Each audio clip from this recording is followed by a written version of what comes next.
இனிய காலை வணக்கம். இந்த நிகழ்ச்சி கிட்டத்தட்ட 10 வருஷத்துக்கு அப்புறம் எங்க சகாக்கள் கூட இன்னைக்கு நான் இணைகிறேன். இன்னைக்கு தேவராஜன், சரவணன், இப்ராஹிம், ஒருத்தன பேர் தெரியுது, இது பேர் தான் பேர் மறந்துட்டேன். உங்களை ஒரு 10 வருஷம் கழிச்சு இன்னைக்கு வந்து உங்களை பத்திரிகையாளர் சந்திப்பு நடத்துறதுல நான் ரொம்ப சந்தோஷப்படுறேன்.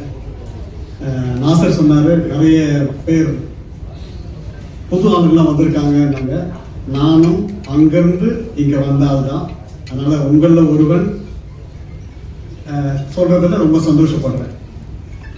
அடுத்தது இன்று காலை எங்களோட அழைப்பை ஏற்று 18ஆம் ஆண்டு எடிசன் திரை விருதுக்கு அறிமுக விழாவிற்கு வந்திருக்கிற எனக்கு எல்லாமும் இருந்து உதவி செய்து கொண்டிருக்கிற டாக்டர் ராதா ரவி அவர்களை வருக நான் வரவேற்கிறேன். அவருக்கு ஒரு தனி சிறப்பு இருக்கு. 2005 2006 வந்து mytamilmovie.com ஆரம்பிக்கும் போது, அப்போ நடிகர் சங்கத்துல வந்து என்ன வந்து ஊக்குவிக்கல. அப்போ அண்ணன் தான் வந்து அவன் தமிழ் பேர்ல .com ஆரம்பிச்சிருக்கான், அதனால நாளைக்கு தவறாயிடும். அப்போ வந்து கேப்டன் வந்து தலைவராக இருந்தார். அப்போ வந்து இணையதளம் வந்து அப்போ வந்து 3வது இணையதளம். நான் ஃபர்ஸ்ட் வந்து கலாட்டா ஆரம்பிச்சிருந்தாங்க, 2வது வந்து இந்தியா கிளிக்ஸ் ஆரம்பிச்சிருந்தாங்க, 3வது mytamilmovie.com. பத்மஸ்ரீ கமலஹாசன் அவர் தான் வந்து என்னோட நிகழ்ச்சியை அந்த இணையதளத்தை தூக்கி வச்சாரு. அப்போ வந்து போகும்போது நடிகர் சங்கத்தில் என்கரேஜ் பண்ணல. எனக்கு அன்னைக்கு என்னை கைப்பிடிச்சி இந்த சினிமா இண்டஸ்ட்ரியில் இவன் நடக்கணும், இவனை வந்து இந்த மீடியா துறையில் வரணும் அப்படின்னு எனக்கு வந்து முத கைப்பிடிச்சி உதவி செஞ்சவர் டாக்டர் ஆதரவான. அவர் இல்லாத நிகழ்வே எங்களை தொடர்ச்சியாக இருக்கவே இருக்காது. ஈவன் எங்கள் அப்பா இறந்த போது கூட ஏன் சொல்லலைன்னு சொல்லிட்டு எங்கள் கிராமத்துக்கே வந்தவர். அதனால் அவரை நன்றியோட அண்ணனை வரவேற்கிறேன். அடுத்ததாக டாக்டர் CMK ரெட்டி. நான் வந்து உலகத்தமிழ் வர்த்தக சங்கம், உலகத்தமிழ் வம்சாவளி அமைப்பு ஆரம்பிக்கும் போது கவர்னர்லாம் அறிமுகப்படுத்தி என்னை வந்து ஊக்குவிச்சாரு. இன்னைக்கு பல நாடுகளில் எனக்கு தொடர்பு இருந்தாலும் தமிழ்நாட்டில் கவர்னர்கிட்ட ரொம்ப அறிமுகப்படுத்தி மத்திய அமைச்சர், மாநில அமைச்சருக்கெல்லாம் அறிமுகப்படுத்தி டாக்டர் CMK ரெட்டியை வந்து செய்யணும். அதனால அவர் என்னோட எல்லா நிகழ்ச்சியிலையும் அவர் இருப்பார். அடுத்தது அம்பிகா மேடம். அம்பிகா மேடம் வந்து 2008 தான் வந்து மேடம் கூட ஃப்ரெண்ட்ஷிப்பாக பழகணும். ஒரு வீடியோ CD ஒன்று வெளியிட்டேன் அப்போ 2009. அப்போ வந்து மேடம் வந்து சீஃப் கெஸ்டாக கலந்துக்கிட்டாங்க. அன்னைக்கு அதே ஃப்ரெண்ட்ஷிப்பு, அதே ரிலேஷன்ஷிப்பு, அதே வந்து உண்மையான அன்பு, நட்பு இதில் வந்து அவங்கள அடிச்சிக்க முடியாது. உரிமையாக பேசுவாங்க, உரிமையாக திட்டுவாங்க. அது திட்டுறதுக்கு அவங்க ரைட்ஸ் இருக்கு, வாங்கிறதுக்கு எனக்கு அன்பு இருக்கு. அவங்களும் எனக்கு வருகன்னு வரவேற்கிறேன். அடுத்ததாக நம்ம அரசியலுக்கு அப்பாற்பட்டு உலகெங்கும் உள்ள தமிழர்களுக்கு பப்ளிசிட்டி இல்லாமல் உதவி செய்கிறது அண்ணன் வேல்முருகன். அவர் பார்த்தீங்கன்னா கடந்த ஆண்டு வந்து ஆஸ்திரேலியாவில் வந்து நாங்கள் இந்த நிகழ்ச்சிக்கு போயிருந்தோம். நான் தான் அழைச்சிட்டு போயிருந்தேன். அங்கே எங்களோட உலகத்தமிழ் வம்சாவளி மாநாடு முடிச்சு 2 நாள் முடிச்சுட்டு அன்னைக்கு ஈவினிங் வந்து ஒரு கூட்டத்துக்கு நான் அழைச்சிருப்பேன். ஆனால் சும்மா அப்படின்னு கூட்டு போனோம். அங்கே போனால் ஒரு 50 பேர் ஒரு கூட்ட அரங்கு. அந்த அரங்கில் 2 வயசு 3 வயசு கைக்குழந்தையாக இருக்கும்போது கள்ளத்தூணியில் போய் 30 நாள் 40 நாள் உயிரை கையில் பிடிச்சிட்டு போனவங்களெல்லாம் அன்னைக்கு வந்து உருக்கமாக பேசும்போது நான் வந்து கண் கலங்கிட்டேன். நானும் ஜாம்தன்ராஜ கண் கலங்கிட்டோம்.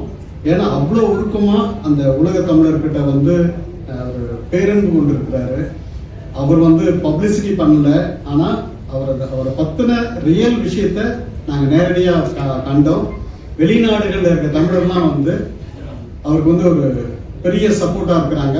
இன்னொரு விஷயம் சொல்கிறேன், நிறைய பேர் வந்து அவருக்கு பணம் கொடுக்குறேன்றாங்க, ஆனால் பணம் வாங்காமல் இவர் சொந்த செலவு வந்து பண்ணுறது ஒரே ஒரு அண்ணன் தான் கேள்விப்படுறாங்க. அது வந்து நான் கண்கூடாக பார்த்தேன். இப்போ கூட எலெக்ஷன் நிற்கிறதுக்கு ஒரு தொகுதிக்கு 30 கோடி செலவாகும் அப்படின்ட்டு வந்து அங்கே வந்து சொல்லும்போது, அண்ணே நாங்களாம் தரோம் அப்படின்னும் போது, நீங்களே கஷ்டப்பட்டு போயிருக்கீங்க, நீங்கள் கொடுத்து நாங்கள் வாழணும்னு இது இல்லை, நாங்கள் உதவி பண்ணுறோம் அப்படின்னு சொன்னது. அவரும் இந்த நிகழ்ச்சியில் வர்றதுல எனக்கு ரொம்ப சந்தோஷம். அவரை நான் வரவேற்கிறேன்.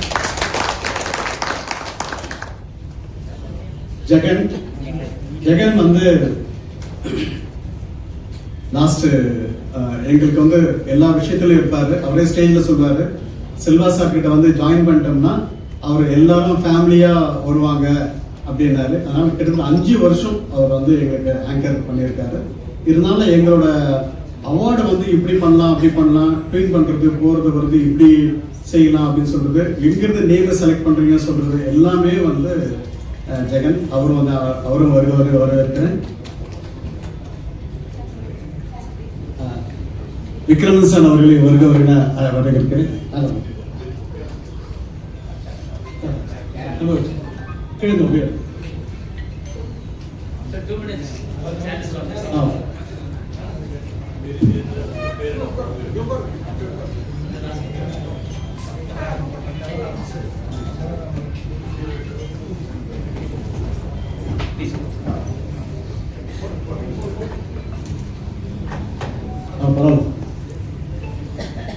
விக்ரமன் சார், இவர் வந்து விஜயகாந்த் சாரே வந்து ஒரு படம் பண்ணலாம் அப்படின்னு சொல்லும்போது டைரக்டர் ஒத்துக்கிட்டாரா அப்படின்னு கேட்ட விக்ரமன் சார் எல்லா ப்ரொடியூசருக்கும் வந்து ஏற்ற, அவங்கள வந்து மனசோ போனாம அந்த ப்ரொடியூசருங்கெல்லாம் வந்து ஒரு ஹாப்பியாக வச்சுக்கணும், அவங்க லாஸ் ஆகக்கூடாதுன்ட்டு அந்த காலத்திலேயே வந்து ரொம்ப எக்கனாமிக்காக படம் பண்ணவர், குடும்ப பாங்கான படம் பண்ணவர்.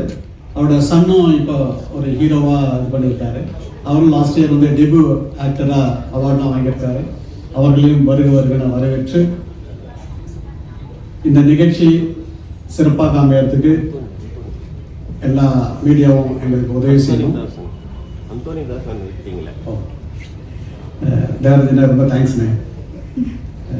ஆண்டனி தாசன் அவர் வந்து ஒரு கானா பாடகராக ஆரம்பித்து இன்னைக்கு சினிமா இண்டஸ்ட்ரியில் வந்திருக்காரு. ஒரு பெரிய திறமசாலி. அந்த திறமசாலியை விட அவர் வந்து டெய்லி வந்து நிறைய பேருக்கு உணவளித்து உதவி பண்ணிட்டு வர்றாரு. ஆனால் நிறைய பேர் வந்து சம்பாதிக்கிறாங்க, சேர்க்குறாங்க. அவர் சின்ன வருமானம் வரவங்கெல்லாம் வந்து நிறைய உதவி செய்கிறாங்க. அந்த அவர் வந்து மனிதாபிமானம் உள்ள ஒரு நல்ல பாடகர். அவருக்கும் வந்து உலகெங்கும் உள்ள தமிழர்கிட்ட பெரிய வரவேற்பு இருக்கிறது. அவரும் எங்கள் கூட கடந்த ஆண்டு பினாங்கில் வந்து அவார்டு வாங்கினார். ஸ்டேஜ்லேயே வந்து அவரும் சிங்கர் யோகி பியும் சேர்ந்து இமீடியட்டாக ஒரு பாட்டு எழுதி உடனே சாங் எல்லாம் அமைச்சாங்க. அது ஒரு பெரிய வரவேற்பாக இருந்தது. அவரையும் வருகிறவர்களை வரவேற்கிறேன். ஸ்டண்ட் செல்வா அவர் வந்து எங்களோட 2 அவார்டு வாங்கியிருக்கல, 2 முறை அவார்டு வாங்கியிருக்காரு. அவருக்கும் எனக்கு ஒரு ஒற்றுமை இருக்குது. நடிகர் அஜித்தும் நானும் ஒரே கம்பெனியில் ஒரே செக்ஷனில் 87 88 2 வருஷம் ஒர்க் பண்ணியிருக்கோம். அவரும் அஜித் சார் க்ளோஸு, நானும் close. Westers India private limited கம்பெனியில் நானும் நடிகர் அஜித்தும் ஒரே கம்பெனியில் ஒரே செக்ஷனில் வேலை செஞ்சுருக்கோம், சின்ன சம்பளத்தில். ஸோ அதை சொல்லிக்கிறதுல பெருமைப்படுறேன். இந்த எடிசன் அவார்ட் கிட்டத்தட்ட 40 மில்லியன், அதாவது 4 கோடி பேர் டிஜிட்டல் வியூஸ் பார்த்துருக்குறாங்க. 1,80,00,000 பேர் வந்து வாக்களிச்சிருக்கிறாங்க அவங்களுக்கு பிடிச்ச நடிகர்களை. இந்த அவார்ட் ஷோ மே மாதம் 24ஆம் தேதி சென்னை ட்ரேட் சென்டரில் நடக்க போகுது. இந்த ஆண்டு வந்து மலேசியாவில் ஒரு க்ரூஸில் நடக்கிற மாதிரி ஒரு திட்டம் இருந்தது. இப்போது நம்ம ட்ரம்ப்போட புண்ணியத்தில் அது நடக்கலை. ஸோ அடுத்த ஆண்டுகளில் வர ஆண்டுகளில் அது நடக்கும் அப்படின்னு நான் வேண்டிக்கிறேன். எங்களுக்கு திரைத்துறையினரை கௌரவிக்கிறது ஒன்று மட்டும்தான் எங்களோட குறிக்கோள். நன்றி, வணக்கம். புலம்பெயர்ந்த தமிழர்கள், வெளிநாடுகளில் இருக்கக்கூடிய புலம்பெயர்ந்த தமிழர்களுக்கும் முக்கியத்துவம் குறித்து அவர்களையும் நாம் தேர்ந்தெடுத்திருக்கிறோம். அவர்களுக்கும் சில விருதுகளை வழங்கி இருக்கிறோம் என்பதுதான் இந்த எடிசன் திரைவிருதினுடைய மிக சிறந்த விஷயம். எடிசன் என்று சொன்னாலே கண்டுபிடிப்பு என்றுதான் அர்த்தம். ஆகவே இந்த எடிசன் திரைவிருது பல புதிய கலைஞர்களை கண்டுபிடித்து அவர்களுடைய சிறப்புகளை அறிமுகப்படுத்துவதில் நாங்கள் மகிழ்கிறோம். இந்த பயணம் என்பது வெறும் சாதாரண பயணம் அல்ல. 17 ஆண்டுகள்.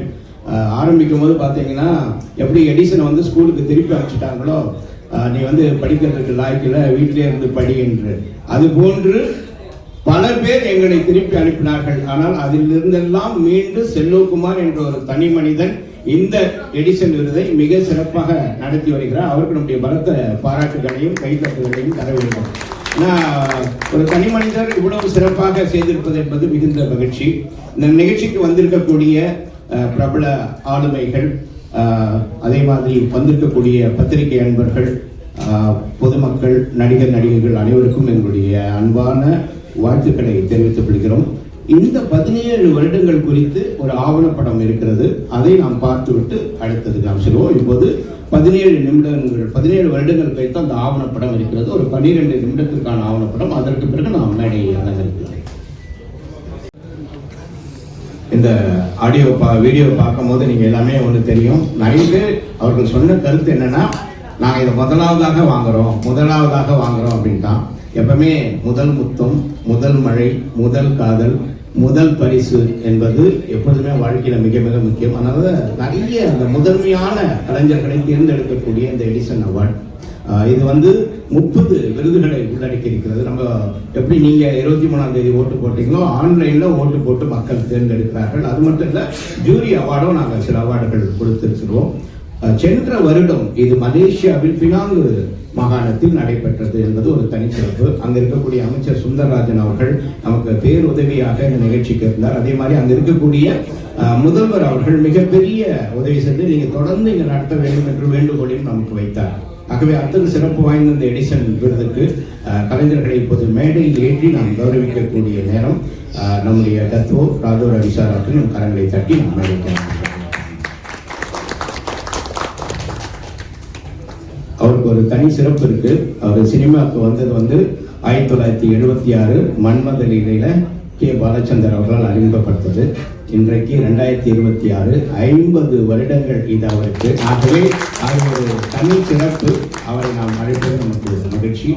அடுத்ததாக சுயமரியாதை மிக்கவர், தமிழர்களுடைய, குறிப்பாக புலம்பெயர்ந்த தமிழர்களுடைய வாழ்வாதாரத்தை மீட்டு எடுத்தவர் என்று சொல்லக்கூடிய நம்முடைய அன்பு சகோதரர் வேல்முருகன் அவர்களே அரசுவாதியாக இல்லை, அவரும் ஒரு திரைப்படத்தில் நடித்திருக்கிறார். ஆகவே அவரை நாங்கள் வரவேற்பதில் மகிழ்ச்சி அடைகிறோம்.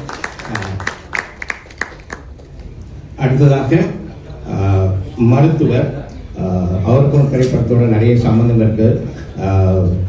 விருதுகளை பல பெற்ற நம்முடைய டாக்டர் CMK ரெட்டி அவர்களே நம்முடைய கரங்களை தட்டி அன்போடு மேடை பார்க்கிறோம். வெற்றி பெற்ற மனிதர்கள் ஏதாவது வித்தியாசமாக செய்யணும்னு அப்படி வித்தியாசமாக எல்லாவற்றையும் செய்து கொண்டிருக்கக்கூடிய நடிகர் திரு ஜெகன் அவர்களை நான் அன்போடு மேடை கிடைக்கிறேன். சிறப்பு பாடகர் திரு அந்தோனி தாசன் அவர்களை நான் அன்போடு மேடை கிடைக்கிறேன். அதே போன்று தமிழ் சினிமாவில் நம்ம 80களில் பார்த்த ஒரு திரைப்பட நடிகை, நடிப்பு என்று சொன்னாலும் சரி, நடனம் என்று சொன்னாலும் சரி, ஒரு யதார்த்தமான ஒரு வாழ்க்கையோடு இருக்கக்கூடிய திரைப்பட நடிகை அம்பிகா மேடம் அவர்களே நான் அன்போடு மேடை கிடைக்கிறேன். நம்முடைய கரங்களை தட்டி அவர்கள் வரவேற்பேன்.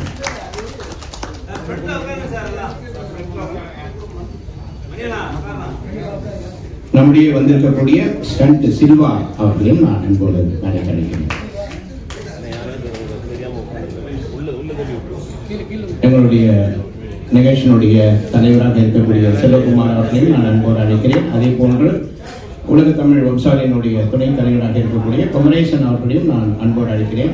இப்போது தமிழனுடைய பாரம்பரியம், ஏன்னா நமக்கு வந்து வந்தாரை வரவேற்பது தான் தமிழனுடைய பாரம்பரியம். ஆகவே அந்த நிகழ்ச்சியினுடைய தலைவராகவும் உலக தமிழ் வம்சாவளி அமைப்பினுடைய தலைவர், அதே போன்ற எடிசன் விருதை 18 ஆண்டாவதாக நடத்தக்கூடிய அந்த தனிப்பட்ட நபர், உலகெங்கும் இருக்கக்கூடிய தமிழ் உறவுகளை இணைக்கக்கூடிய உறவு பாலமாக இருக்கக்கூடிய நம்முடைய செல்வகுமார் அவர்கள் நம்முடைய வரவேற்கிறார்.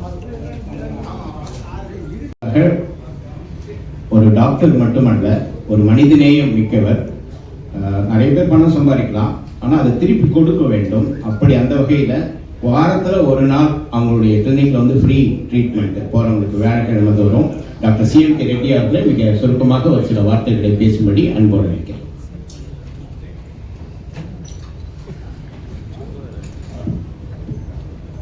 Good morning. மேடையில் அமைந்த பெரியவர்கள், பாத்திரிகைகள், லேடிஸ் அண்ட் ஜென்டில்மேன், நாங்கள் அதிகமாக பேச விரும்பலை. எக்ஸப்ட் ஒரு 18 வருஷம் ஒரு அமைப்பு வெற்றிகரமாக நடக்க வைத்தது சின்ன விஷயம் இல்லை. அது எவ்வளோ சாதனைகள், எவ்வளோ சோதனைகள் தாண்டி வந்து எவ்வளோ தூரம் வந்தாங்க. அதுக்கு வந்து நாங்கள் அவசியமாக செல்வாரை பாராட்டு தான் வேணும். ராதாரவி சார் சொன்ன மாதிரி இன்னொரு 30 வருஷம் கூட நடந்த மாதிரி கூட அவர் பிளான் பண்ணி வச்சிருக்காரு. Medical science, film industry meet பண்ணக்கூடிய ஒரே ஒரு சப்ஜெக்ட் வந்து லைஃப் ஸ்டைல் ப்ராப்ளம். நிறைய லைஃப் ஸ்டைல் ப்ராப்ளம்ஸ் நாங்கள் இப்போ சமயத்தில் பேசுகிற நிறைய ப்ராப்ளம்ஸ் பார்க்குறோம். நான் இங்கே இருக்கிற தயாரிப்பாளர் கூட இருப்பாங்க. இங்கே ரீசெண்டாக நான் யூஎஸ்ஏ போகும்போது ஒரு படம் பார்த்தேன் நான். 1 minute picture. They take 1 minute picture to discourage smoking. எப்படி ஸ்மோக்கிங் டிஸ்கரேஜ் பண்ணுறதுக்கு ஒரே ஒரு நிமிஷம். எப்படின்னா அவர் எலக்ட்ரிக் ட்ரெயினில் போயிட்டு இருந்தார், டாப் ஆகுது, பாக்கெட் பார்த்தா சிகரெட் இல்லை, எதிரில் வெண்டிங் மிஷின் இருக்கு. So he goes there, vending மிஷினில் சிகரெட் வாங்கி அர்ஜென்ட்டாக விசில் கொடுத்து அர்ஜென்ட்டாக போய்ட்டு வந்து திருப்பி ட்ரெயின் ஏறுறாரு. ட்ரெயின் ஸ்பீட் பிக்கப் ஆகுது. நல்லா பிக்கப் ஆனதுக்கப்புறம் பார்த்தா அவர் பிரீஃப் கேஸ் இல்லை, பிரீஃப் கேஸ் அங்கே வச்சிருக்காரு. அவர் அந்த வெண்டிங் மிஷின் மேலே வச்சிருக்காரு பிரீஃப் கேஸ். அவ்வளோதான், கட். நீங்கள் ஸ்மோக்கிங் பண்ணாமல் இருக்கிறதுக்கு இதுக்கு மேலே காரணம் ஏதாவது வேணுமா? அவ்வளோதான். Only 1 minute. I request producers to produce films like that to discourage smoking and other bad habits in the society. அது நிறைய ஒரு சர்வீஸ் பண்ண மாதிரி நான் ஃபீல் பண்ணுறேன். இதுக்கு மேலே நான் பேச விரும்பல. Except Edison, I think all of you know Thomas Alva Edison. அவர் வந்து ஸ்கூலில் படிக்கும்போது ஒரு சின்ன சம்பவம் நம்ம சொல்கிறோம். அவர் மூலம் சரியில்லை அவருக்கு. You not very intelligent. So teacher வந்து தாய்க்கு லெட்டர் போட்டாங்க, உங்கள் பையன் இங்கே படிக்க முடியாது, மற்ற ஸ்டூடெண்ட் லெவலுக்கு வராது, நாங்கள் ஒன்றும் செய்ய முடியாது, தயவுசெய்து எங்கன்னா வேறு ஸ்கூலில் போய் சேர்த்துன்னு தாய்க்கு லெட்டர் கொடுக்குறாங்க. அந்த லெட்டர் அந்த பையன் காமிக்காமே அம்மா என்ன சொல்கிறாருன்னா, யூ ஆர் மோஸ்ட் இன்டெலிஜென்ட்டு, உங்கள் லெவலுக்கு நாங்கள் டீச்சிங் பண்ண முடியாது, நீங்கள் வேறு எங்கன்னா எடுத்துக்கோங்கன்னு டீச்சர் சொல்கிறாருன்னு அந்த மாதிரி மாற்றி சொன்னாங்க. ஃபைனலாக அம்மா இறந்ததுக்கு அப்புறம் அந்த லெட்டர் வெளியே வருது. அப்போ ஃபீல் பண்ணார் அவர், my mother has change my mind completely and சொல்லி. That is Thomas Alva Edison.